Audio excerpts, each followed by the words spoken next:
Perkenalkan, nama saya Cindy Triani dengan NIM 2402111097. Di sini saya akan mereview video horor yang berjudul Sewu Dino yang disutradarai oleh Kim Stambul dan diproduserin oleh Manoj Punjabi yang ditayangkan pada tanggal 19 April 2023. Di sini Sewu Dino yaitu demi pengobatan bapaknya yang sakit-sakitan, Sri Rahayu, seorang wanita sederhana yang tinggal di sebuah desa di Jawa Timur, memutuskan untuk melamar sebagai pembantu di kediaman keluarga Atmojo. Meskipun Sri tidak memiliki gelar sarjana, dia langsung saja diterima kerja oleh Mbak Karsa Atmojo.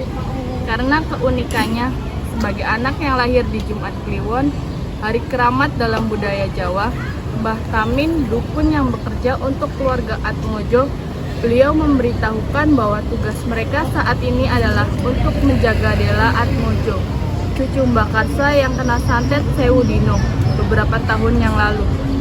Dela kerasukan arwah bernama Segar Ture dan hanya bisa ditenangkan oleh ritual pemandian bernama Basuh Sedo saat hari ke-99, sehingga mereka perlu menenangkan Dela selama 4 hari. Dini yang sudah pernah bekerja untuk keluarga Atmojo ditugaskan untuk memimpin dan menuturkan Sri dan Irna bagaimana cara pembasuhan tersebut. Mbah Tamin memperingatkan bahwa pekarangan gubuk sudah dipagari secara mistis untuk mencegah Segar Turi kabur. Karena Sri, Erna, dan Dina sudah terikat secara rohani dengan Mbah Karsa, mereka juga tidak akan bisa melampaui pagar tersebut. Karena Karsa mendatangi gubuk untuk melakukan ritual penjemputan arwah Dela dan dapat membujuk Sri yang hendak pergi untuk tinggal dan membantu proses ritual. Mbah Tamin menjelaskan bahwa mimpi Sri mengenai gubuk bukanlah mimpi, melainkan bukti kemampuannya memasuki alam sukma, di mana Dela disekap oleh penyantetnya Sabdo Kuncoro. Sementara Dini melakukan Basuh Sedo untuk menenangkan Segar Turi.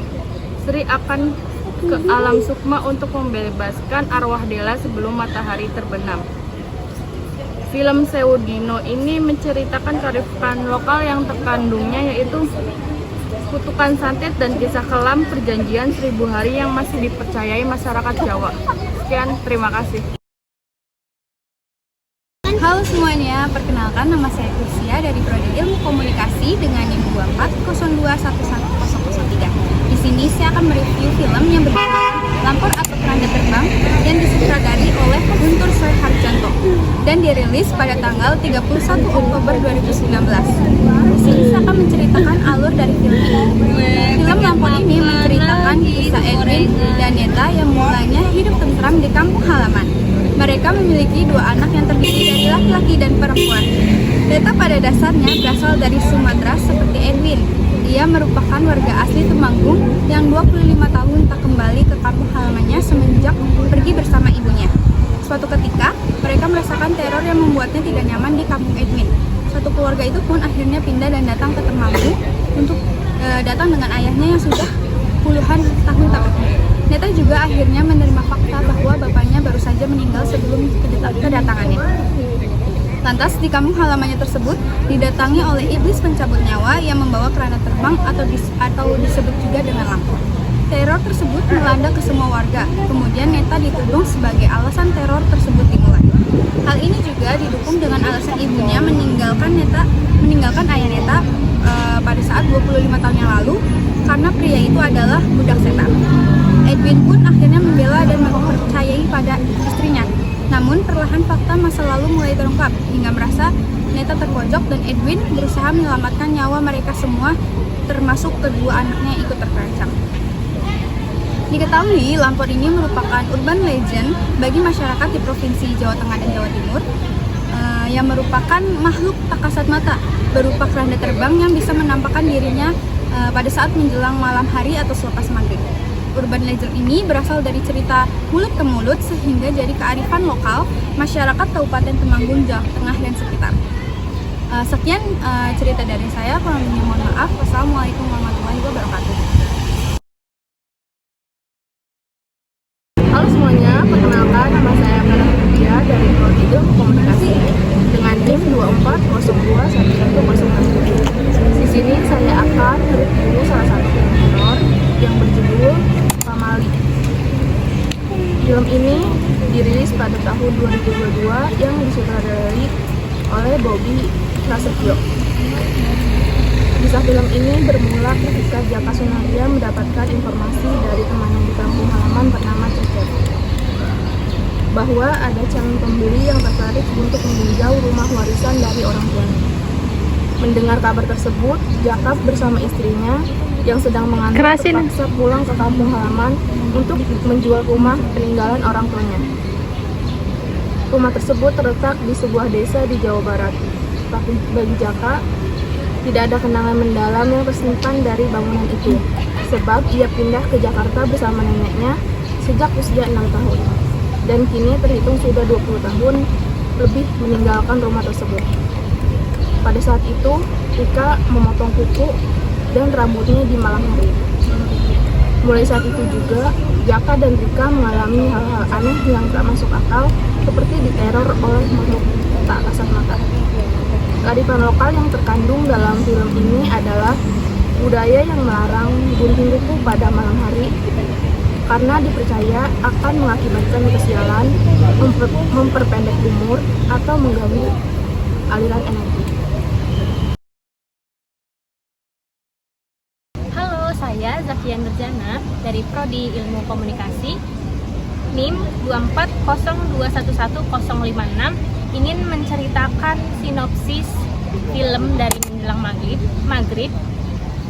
Film Menjelang Maghrib merupakan film horor Indonesia yang dirilis pada tahun 2022, disutradarai oleh Helvi Kardit dan diproduksi oleh Herlot Films dan Silent the Picture.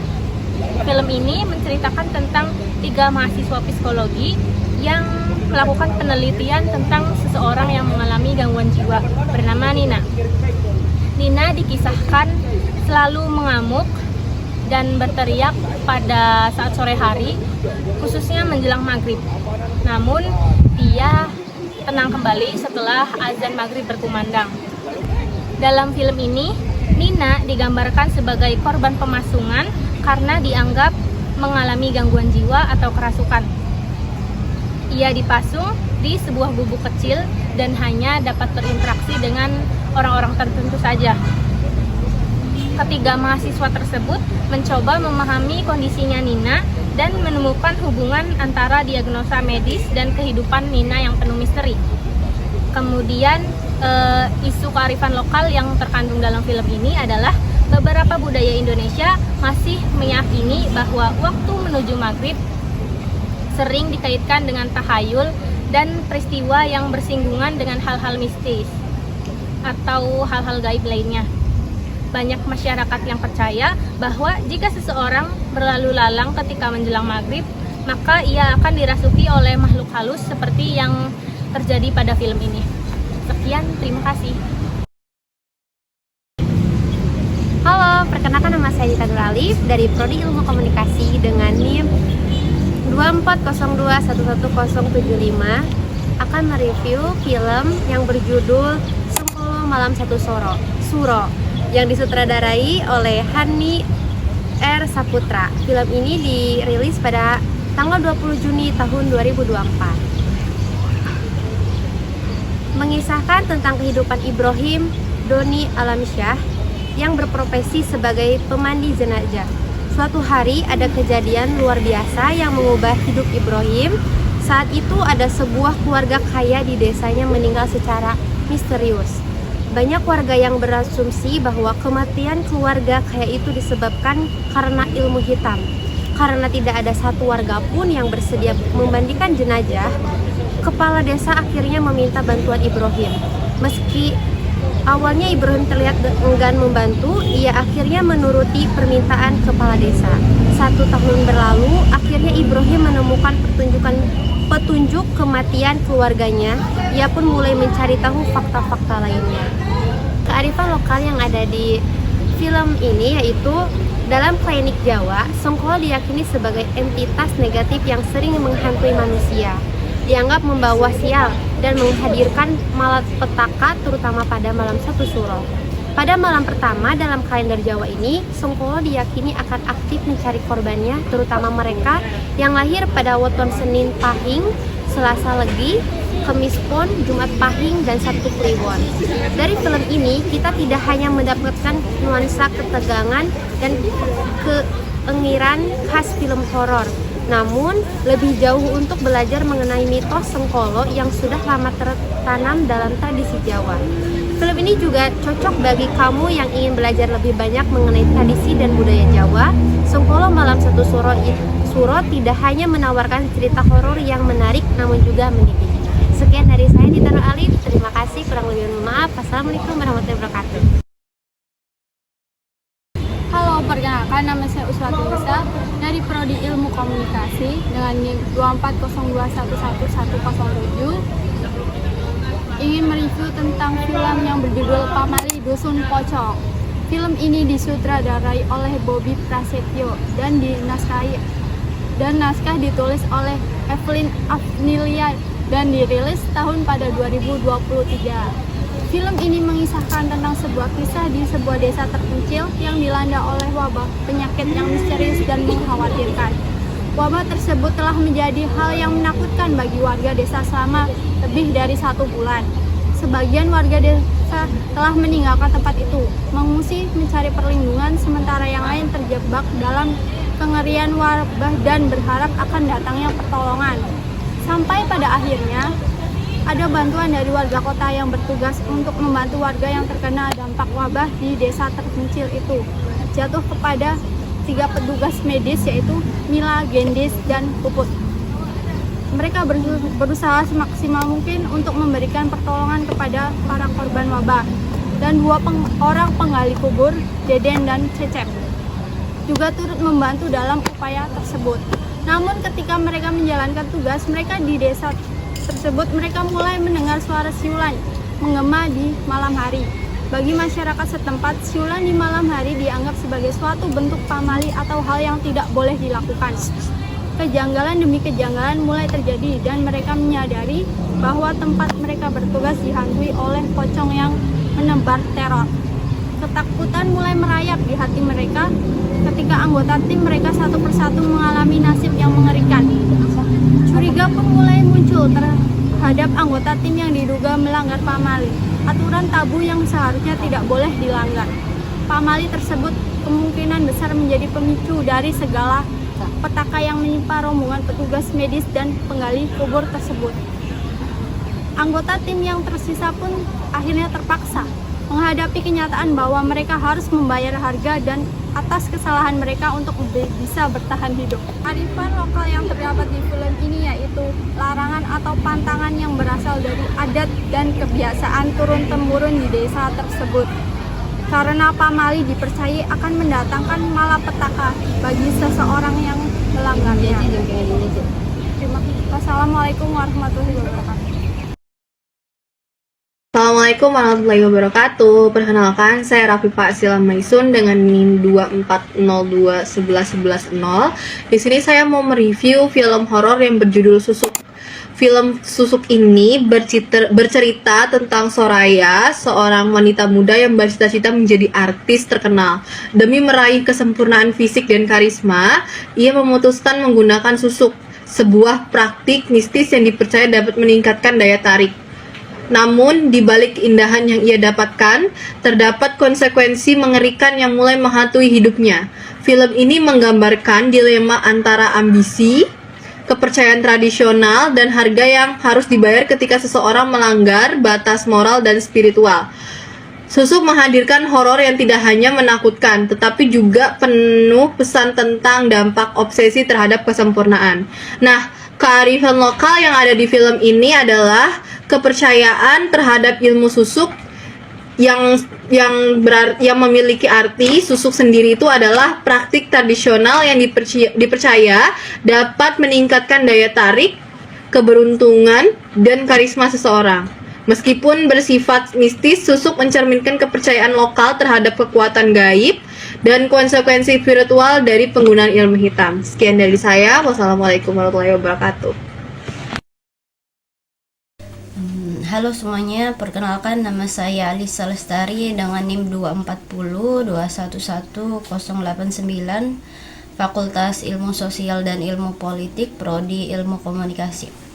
Sini saya akan mereview sebuah film horor yang ada di Indonesia yang dirilis pada tahun 2022 dan disutradarai oleh Awi Suryandi.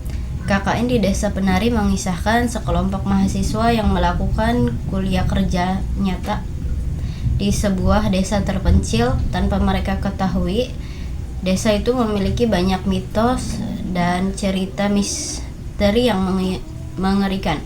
Saat berada di sana, mereka mulai merasakan kejadian aneh dan seram yang mengancam keselamatan mereka. Kepercayaan dan tradisi lokal yang kuat ternyata berhubungan dengan kekuatan mistis yang tidak bisa dijelaskan.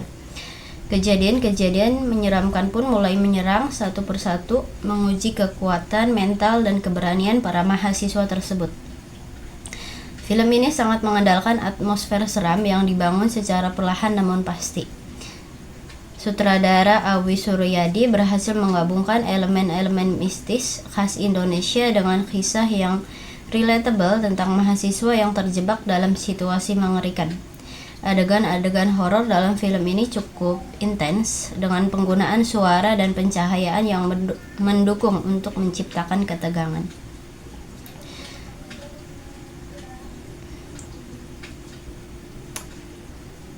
Di sisi lain, kekuatan terbesar film ini terletak pada narasi yang diangkat dari kisah nyata yang memberi nuansa lebih menyeramkan. Hal ini ditambah dengan suasana desa yang terpencil dan tradisi lokal yang kaya, yang memperkaya pengalaman horor yang disajikan, serta cerita yang berhubungan dengan mitos, sejarah, dan kepercayaan lokal semakin memberikan kedalaman dan ketegangan yang terbangun.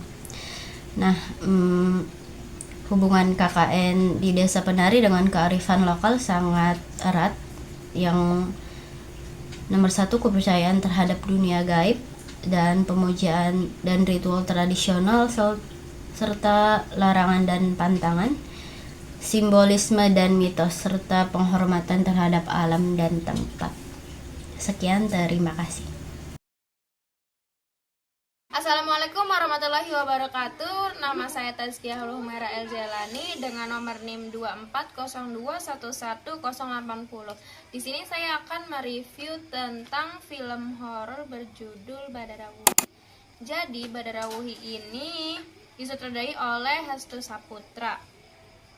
Film ini menceritakan tentang seorang wanita muda bernama Aisyah yang baru saja pindah ke sebuah desa kecil di Jawa Tengah bersama suaminya. Aisyah mulai merasakan kejadian-kejadian aneh di desa ini. Dan dalam video ini terdapat beberapa kearifan lokal. Salah satunya yaitu penggunaan bahasa Jawa. Jadi penggunaan bahasa Jawa ini sebagai bahasa utama yang menunjukkan kearifan lokal dalam melestarikan bahasa daerah. Yang kedua yaitu film ini terdapat tradisi dan kepercayaan masyarakat Jawa. Film ini mengangkat tema tentang kepercayaan dan tradisi masyarakat Jawa, seperti penggunaan jimat, mantra, dan ritual keagamaan. Ada kearifan lokal lainnya yaitu pengenalan budaya Jawa. Film ini memperkenalkan budaya Jawa kepada penonton seperti penggunaan busana adat, alat musik tradisional, dan arsitektur bangunan khas Jawa.